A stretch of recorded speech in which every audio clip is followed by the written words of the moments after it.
করতে হবে। তারপর বলো। তো দিদি এবার আমরা ভাবনা চিন্তা করলাম যে কি এটা কিছু করতে হবে, নিজেদের পায়ে তো দাঁড়াতে হবে। তো আমরা মানে ছোট করে একটা অল্প কিছু পুঁজি দিয়ে রেডিমেড গার্মেন্টস নিয়ে এসে ব্যবসাটা আরম্ভ করেছিলাম। তো নিজেদের বন্ধু বান্ধব পরিচিত সার্কেলের মধ্যেই করছিলাম। তো করতে করতে সেরকম খুব একটা বেশি রেসপন্স আসছিল না, ওই 2-4 জন এই আর কি। দেন তারপর স্টক হয়ে যাচ্ছিল। তো ভাবলাম চিন্তা করলাম যে এরকমভাবে তো হবে না, ডোর টু ডোর সার্ভে কতদিন করব।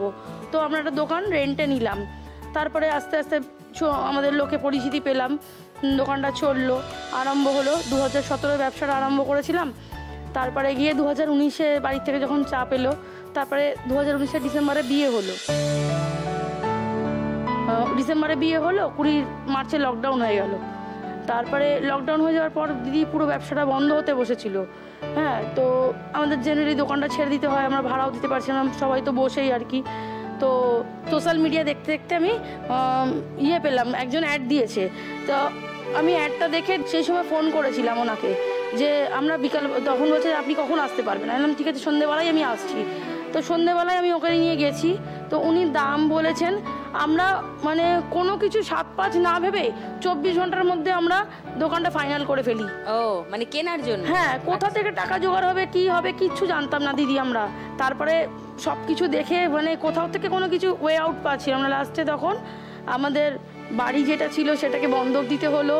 শ্বশুরমশাই অনেকটা আমাদেরকে মানে মেন্টালি সাপোর্ট দিয়েছেন, যে উনি যদি না বলতেন যে তাহলে আমরা তো কোনো কিছু রাস্তা পেতাম না। আমার যা গয়নাগাটি যা ছিল সব কিছু বন্ধক দিয়ে দোকানটা আমি নিতে পারলাম।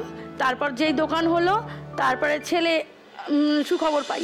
তো ছেলে হলো, এখন এই ছেলেকে নিয়ে চলছে, এখন দোকান চলছে, ছেলেকে নিয়ে চলছে। তোমার জীবনের স্বপ্ন কি মেঘা? আমার জীবনের স্বপ্ন দিদি দোকানটাকে আরো বড় করার, আর ছেলেকেও মানুষ করার ইচ্ছা। দোকানও বড় করবে, ছেলেকেও বড় করবে। ছেলে তো এমনি বড় হয়ে যাবে, দোকান বড় হতে তোমার একটুখানি সাহায্য লাগবে। ওকে, ঠিক আছে, আশা করি তোমার স্বপ্ন সফল হবে Megha. All the best. Thank you দিদি। পম্পা, তোমার কথা বলো।